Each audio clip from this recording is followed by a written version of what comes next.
economia diz que 2026 será um ano trágico. O que nós vemos nos jornais apontam para um ano de muita dificuldade. Mas eu venho te lembrar, José, com a tua vida é diferente. Porque você é guardado pelo Deus da proteção e da provisão. É preciso andar por fé, entendendo que a palavra diz que nunca se viu um justo mendigar o pão. Eu não sei se ele vai dar maná de novo. Eu não sei se vai cair cesta básica do céu. Eu não sei como será. Mas Deus nunca será impedido de sustentar crente por causa de crise financeira.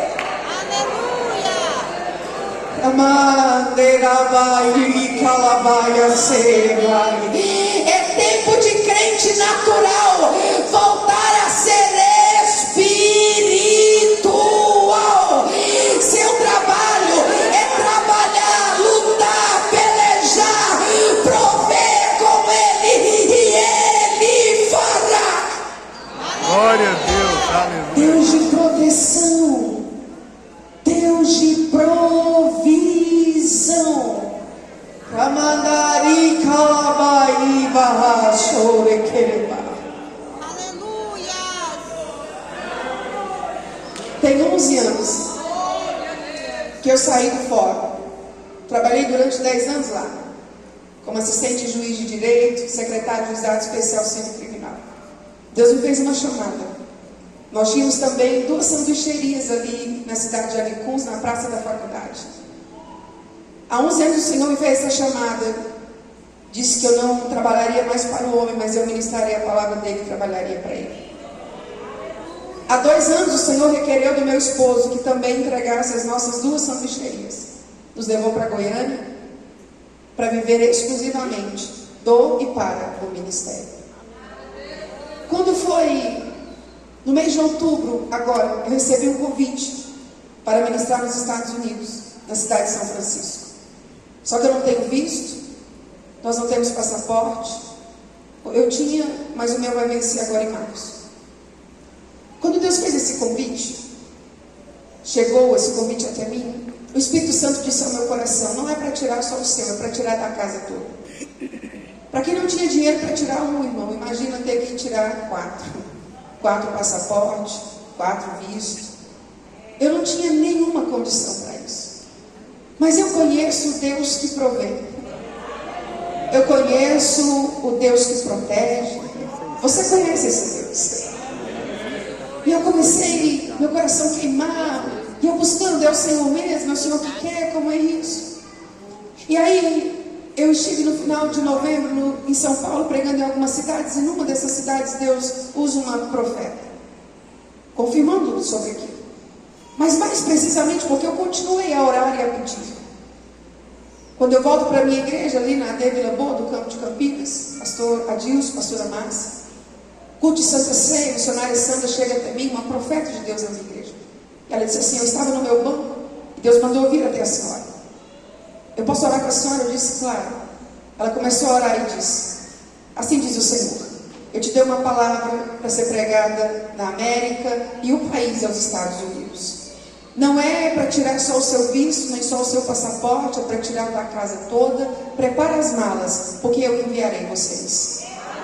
Ouvi essa palavra e chorei muito, porque no ambiente profético a gente sente, recebe, sabe o Deus dos detalhes. Mas eu voltei para casa, como alguns estão voltando todos os dias depois do projetando. A gente só deu uma promessa, porque o dinheiro eu continuava sem ter R$1. Comecei a orar e a dizer: se é o Senhor, e me parece que é, eu sei que o Senhor vai prover. Irmãos, acredite, ir para os Estados Unidos não é graça nem para mim nem para o meu marido. Eu gosto de roça, gosto de arrumar porco, gosto de fazer pamonha, gosto de fazer uma lenha, disso que eu gosto. Não gosto de ambiente muito requintado, mas o Senhor é quem escolhe para onde Ele vai mandar a gente. Toda vez que eu entro num avião, só entro para poder pregar e entro entregando meu espírito, minha alma, meu corpo, de tanto medo que eu tenho. Meu marido vai deixando para frente, vai minha mãe, vai minhas amigas, e ele vai esperando, de tanto pavor que ele tem também. Mas quando Deus quer uma coisa, Ele não provê só uma das coisas para que tudo se cumpra. Ele provê todas as coisas que são necessárias. Então eu creio que o medo será arrancado, eu creio que o emocional vai se adaptar, mas o dinheiro não tinha. Comecei a orar e dizer: sei que tu és o Deus que provê. Como eu disse, há 11 anos eu saí do fórum. E uma amiga que trabalhava no fórum comigo, a Larissa, hoje ela está em São Luís, ela me liga e diz: Laura, eu fiquei sabendo que o Tribunal de Justiça deu uma bonificação que alcançou o ano que nós trabalhávamos lá. Só que essa amiga saiu 2 anos e meio depois que eu. Então eu pensei, isso vai ser só para ela. E ela disse: liga no Itaú para elas verem. Irmão, tem 11 anos que eu não mexo nessa conta, era só uma conta salário. E quando ela disse liga no Itaú, eu falei: gente, tem 11 anos que eu nunca mais mexi nessa conta. Pobre, quando pensa em conta, pensa em dívida, né? Vai que ainda liga, ainda tem uma dívida lá. Aí eu pensei: não, mas não deve ter, eu nunca mais mexi aquele negócio, mandei. E aí ela foi, e pelo meu CPF, ela me mandou um print do valor que havia naquela conta. Quando eu pensei em passaporte e visto para 4 pessoas, eu pensei por conta própria nos 10 mil reais. E quando ela manda a foto do que estava na minha conta, tinham exatos 10 mil reais. Eu puxo o extrato e o Tribunal de Justiça começou a me pagar. Eles não pagou junto, ele pagou cada mês, ele tem pagado 1.000 e pouco como um salário mesmo. E eu fico pensando na perfeição de Deus, porque não sei se tem alguém que é pobre como eu, se tiver você vai me entender. Irmão, pobre, quando o dinheiro pica na conta, a gente arranca ele, não é assim? O que Deus fez? Não vou deixar ela saber. Vou deixar passar 10 meses, vai juntar tudo, para o dia que der 10 mil reais, eu revelar a conta para ela fazer o que precisa ser. Eu estou te falando sobre um Deus de provisão, um Deus de detalhe, um Deus que cuida e um Deus que faz. É essa unção que está sobre a sua casa, sobre a sua vida, sobre o seu ministério. Quando ele diz a pedra de Israel, ele está dizendo: quem esteve com Jacó foi o Deus inabalável. Alguém olha para você e diz: ele é muito forte, ela é muito forte. Não é você, é o Deus que você serve, é a graça dele, é o poder dele. Deveria ter parado, não parou. Deveria ter desistido, não desistiu. Por que aquele enterro não te matou junto? Por que a depressão não te arrasou de vez? Por que uma traição não te deixou jogado no chão? Porque o Deus inabalável é o Deus da sua história.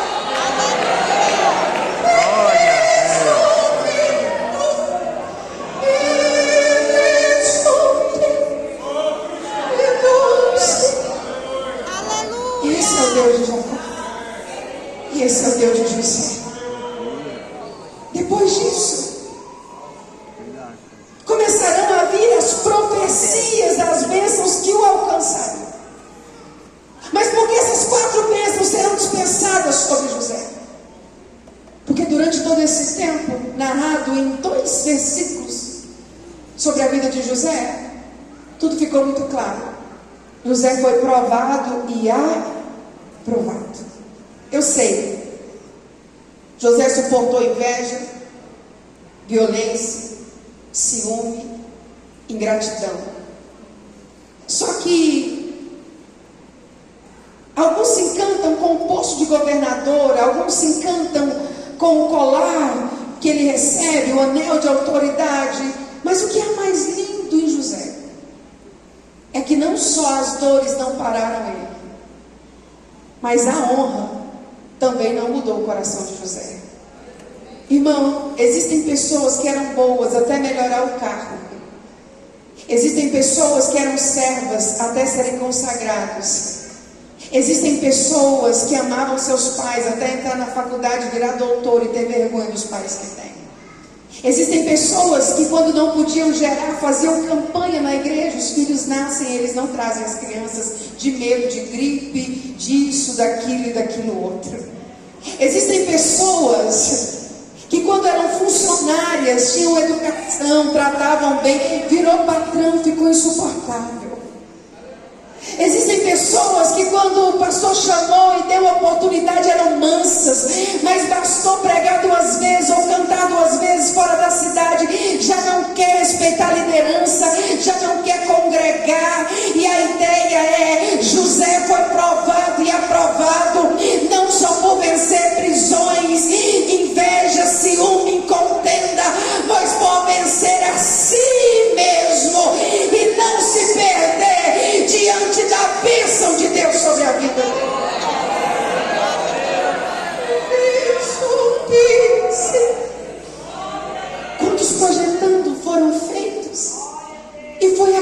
pessoas adquiriram o trabalho, mas hoje o trabalho é usado como desculpa de cansaço para não estar no culto. Provado e aprovado. Depois disso, agora vem o profético. Agora o pai está dizendo, por causa de quem José foi, o que alcançará a vida de José. E nessas 4 bênçãos, a primeira delas, segundo aquilo que Jacó dispensa sobre José, ele diz: pelo Deus de teu pai, o qual te ajudará, e pelo Todo-Poderoso, o qual te abençoará com bênçãos dos céus de cima. Das 4 bênçãos profetizadas sobre José, que eu creio que em nome de Jesus estarão profetizadas sobre as nossas vidas. A primeira delas é a bênção dos céus. Quando nós falamos de bênçãos dos céus, no original hebraico a ideia é as bênçãos dos céus abertos estarão sobre a vida de José. Mas o que são as bênçãos dos céus abertos? Quando nós lemos em João capítulo 1, verso 51, e disse-lhe, na verdade vos digo que daqui em diante vereis o céu aberto e os anjos de Deus subindo e descendo sobre o Filho do Homem, Jesus batizado, céus abertos.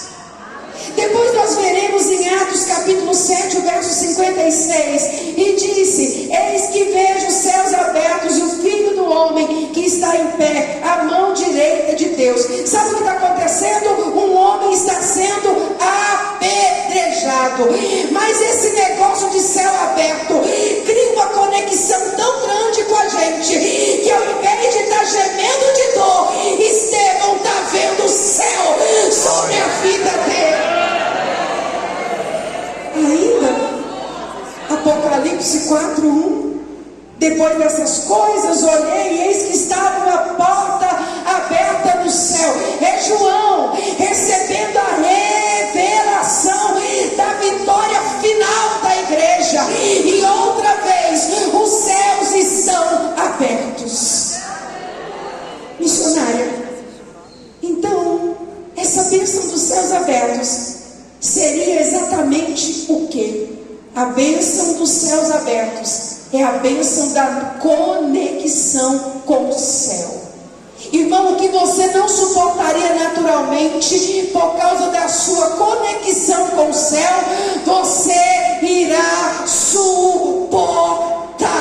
A conexão com o céu traz cura, traz força, traz alegria, traz proteção, traz revestimento.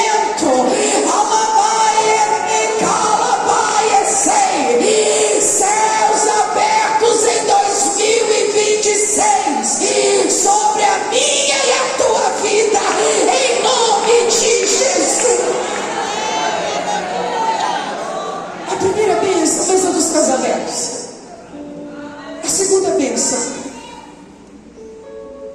bênçãos do abismo. Coisa estranha. Jacó disse que Deus abençoará José com as bênçãos dos céus de cima e com as bênçãos do abismo que está embaixo. Há 2 interpretações para as bênçãos do abismo. A primeira delas está relacionada com as bênçãos do oceano, do subterrâneo, porque os antigos consideravam que nas profundezas, o movimento das águas, nós tínhamos a fertilidade. Mas também nós temos o entendimento que as bênçãos do abismo, a bênção da profundeza, está relacionada a alcançar as bênçãos que estão de difícil acesso, no mais profundo dos acessos. E nesse sentido, nós sabemos que Provérbios 2, 4, 5, ele diz assim: Se procurar a sabedoria, como se procura a prata, e buscá-la, como quem busca um tesouro escondido, então você entenderá o que é temer ao Senhor e achará o conhecimento. A ideia é que metais preciosos não se acham na superfície, se acham na profundidade, nas profundezas. Aí vem Colossenses 2:3, complementando a ideia de Provérbios, porque o temor do Senhor é princípio de Irmão, sabe o que nos falta? Sabedoria. Sabe o que é sabedoria? É saber pegar o que você aprende no culto e aplicar na sua vida. Você concorda comigo que nós estamos tendo dificuldade? Sim. Todo mundo sabe que tem que amar, por que a gente não ama? Todo mundo sabe que tem que perdoar, por que a gente tem dificuldade para perdoar? Todo mundo sabe que uma mulher de Deus e um homem de Deus é alguém decente, por que a gente não faz? Nós sabemos o que temos que fazer, mas nós temos dificuldade em aplicar isso quando a gente vai embora para casa. Porque eu costumo dizer que na hora do culto todo mundo tem cara de anjo, sim ou não? Sim. E você pensa, Senhor, por que o Senhor me dá essa palavra? Eu estou pregando para anjos. E o Espírito diz, sabe de nada, inocente. Eu conheço. Porque Ele conhece o site que eu e você acessamos. Ele conhece o que nós olhamos nas redes sociais. Ele conhece o que falamos. Ele conhece o que pensamos. Ele esquadrinha e sonda os corações. Então quando nós vamos para Colossenses 2:3, a Bíblia diz, em quem estão escondidos todos os tesouros da sabedoria e do conhecimento. Quem é? Onde está escondido tudo isso? Em Jesus. Qual é a ideia? As bênçãos das profundezas. Mergulhe em Cristo, gaste tempo mergulhando, aprofundando, aprendendo e adquirindo a bênção de Cristo e da sabedoria.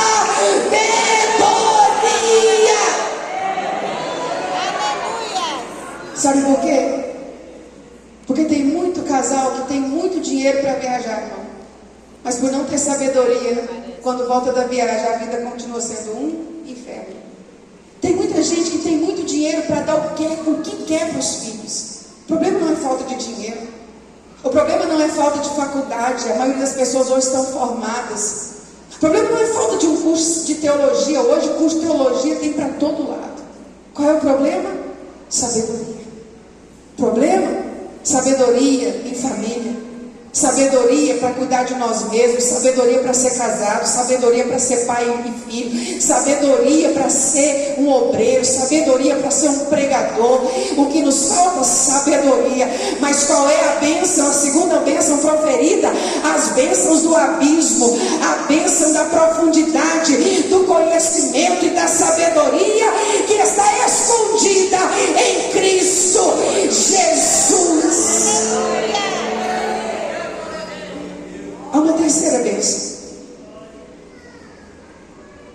Aliás, dentro dessa bênção das profundezas, há um segundo entendimento sobre quais seriam essas bênçãos. Você sabe que profundeza, vale, nós compreendemos também como momentos de dores, como momentos de dificuldades. E para uma geração que só quer vitória, e quando cantamos hinos que remetem à ideia de vencer sempre, de receber sempre, nós estamos totalmente fora da teologia bíblica. Porque quando nós falamos dessas bênçãos que advêm da profundidade, nós estamos falando da bênção que vem das dores, das bênçãos que vêm da perseguição. Eu tenho certeza que as maiores experiências espirituais da sua vida viveram em dias de dor, sim ou não? Em dias de alegria, ninguém ora como se ora em dias de dores. Em dias de oba-oba, ninguém jejua como se jejua em dias de dificuldade. Mas também nunca se viu tanto milagre como se vê no dia das dores. Porque para ter cura tem que ter doença, para ter porta aberta tem que ter porta fechada. Então a ideia é, quanto maior o problema, maior será o milagre. A bênção das profundidades. Porque nós sabemos, Tiago 1, 2, 4 diz: meus irmãos, considerem motivo de grande alegria o fato passarem por diversas provações, pois vocês sabem que a prova da sua fé produz perseverança, e a perseverança deve ter ação completa, a fim de que vocês sejam maduros e íntegros, sem lhes faltar coisa alguma. Amém.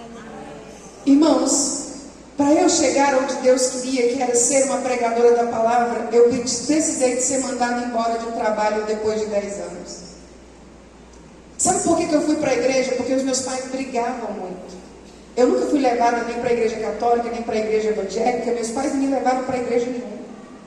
Mas uma tia se converteu.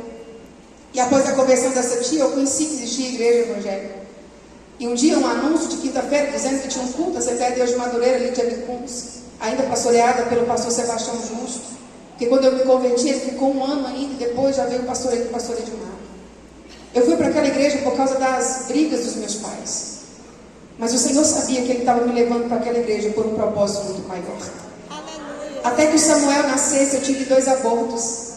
E esses 2 abortos me deu um testemunho para poder acalentar, pregar com mais autoridade para mulheres que também tinham abortado.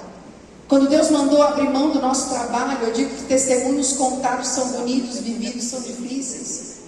Quando Ele mandou a gente abrir mão das 2 sanduicherias, era dia de dor, dia de profundeza, dia de tristeza. Mas foi assim que o Senhor nos fez chegar ao lugar que Ele queria. Eu estou pregando para alguém que a dor que você viveu e a profundeza que você enfrentou não te matou, mas te levou exatamente para o lugar que Deus queria que você estivesse. Depois, nós vamos ver a penúltima bênção que Jacó libera sobre José. E essa, segundo ele, é a bênção da madre. Quando nós olhamos para essa bênção, nós vamos perceber que o Salmo 22:10 vai dizer assim: sobre ti fui lançado desde a madre, tu és o meu Deus desde o ventre da minha mãe. Você sabe que existem 2 vontades de Deus, a vontade diretiva e a vontade permissiva. Ninguém nasce como folha seca, você nasceu com um propósito. Quando nascemos com um propósito, existem aquelas pessoas que vão viver os propósitos de Deus na terra, como a vontade diretiva de Deus, é o que Deus quer. A vontade permissiva é o que Deus permite. É o livre-arbítrio que eu possuo. Deus te chamou para a obra, você não quer a obra, o Senhor vai respeitar a sua decisão e você vai viver a vontade permissiva. Mas Deus projetou para nós que todos nós venhamos receber a bênção da madre. O que é a bênção da madre? Você já foi gerado com um propósito. E sabe o que eu quero te dizer? Que em nome de Jesus, nem você, nem seus filhos, nem seus netos venham desviar do propósito da madre que eles carregam. Talvez está fora da igreja, mas se nasceu para ser pastor, vai ser pastor, em nome de Jesus. Que o Senhor te faça entender que a bênção da madre está dispensada sobre a tua casa e a tua família. Não vai viver vontade permissiva, vai viver exatamente o que Deus projetou para a sua história. A última bênção, a bênção dos seios, ou algumas versões, a bênção do peito. Que bênção é essa? Quando nós olhamos para o Salmo 131, um salmo de apenas 3 versos, é Davi quem escreve. E ele diz assim: Senhor, o meu coração não é orgulhoso e os meus olhos não são arrogantes. Não me envolvo com coisa grandiosa nem maravilhosa demais para mim. De fato, acalmei e tranquilizei a minha alma. Sou como uma criança recém-amamentada por sua mãe. A minha alma é como essa criança. Põe a sua esperança no Senhor, ó Israel, desde agora e para sempre. O leite materno até os 2 anos de idade, ele é o alimento unicamente necessário. Uma criança, ela vive só com o leite materno até o desmame dela. O leite materno dá a condição de vida, dá nutrição e dá possibilidade de crescimento. Quando Davi está escrevendo esse salmo, há uma ideia de que o contexto em que esse salmo foi escrito é o contexto em que Saul acredita que Davi quer pegar o trono, mas isso não é verdade. E Davi está dizendo assim: eu estou vivendo de um jeito, Deus, que eu não estou pensando em coisa grande, eu não estou preocupado com adquirir muito, com possuir muitos lugares. Eu estou tão assossegado em Ti, que eu sou como uma criança que acabou de ser alimentada pela mãe. Não precisa de mais nada. Sabe o que eu vejo? Eu vejo uma geração correndo atrás do vento, que quer possuir, adquirir, que não quer envelhecer, quer ter corpo perfeito para sempre, rosto perfeito para sempre, que quer comprar, que quer usufruir. Mas onde está a nossa paz? E as redes sociais trazem a vida dos outros, e alguns começam a se comparar, a tentar ter o que o outro tem, ser o que o outro é. Mas a bênção do Senhor é a bênção da satisfação, é a bênção da alegria em ser casado com quem é, em ter o filho que tem, em ter a casa que possui, em ter o corpo que tem, a idade que tem, morar onde mora. É a bênção que tira da minha boca a murmuração, é a bênção que me faz agradecer.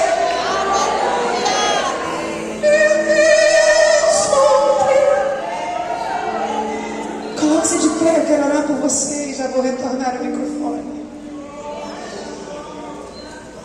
Sabe, quando nós falamos em amamentação, a criança fica junto ao seio da mãe se alimentando, mas também ouvindo a batida do coração dela. Já viu prematuros na UTI que a mãe vai lá de vez em quando e é colocado para ouvir o coração da mãe? Em 2026, que você entre com a alma sossegada.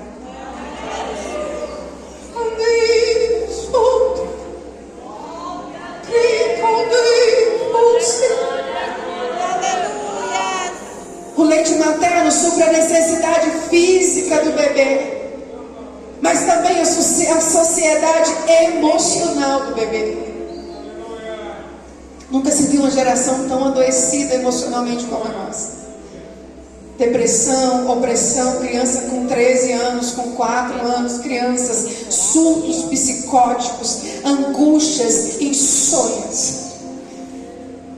Mas que as bênçãos de José estejam proferidas sobre a nossa vida, sobre a nossa casa. Apresente alguém da sua casa que não está aqui.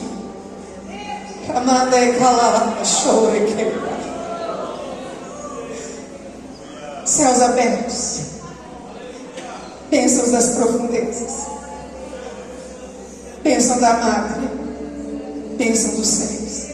Amanefa, cercados por essa bênção, certamente todas as outras coisas nos alcançarão. Amai, orecalais. Em uma geração abatida e triste, eu profetizo em nome de Jesus alegria para sua alma, esperança.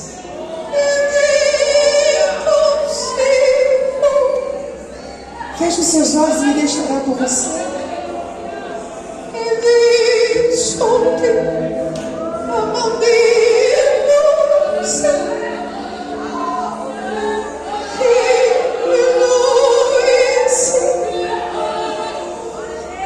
O Espírito Santo está consolando alguém nessa noite.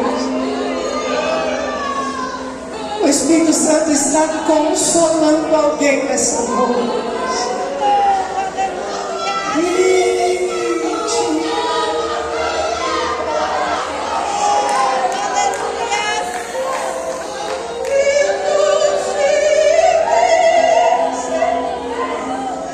A bênção de Deus caindo sobre a tua mente. A bênção de Deus envolvendo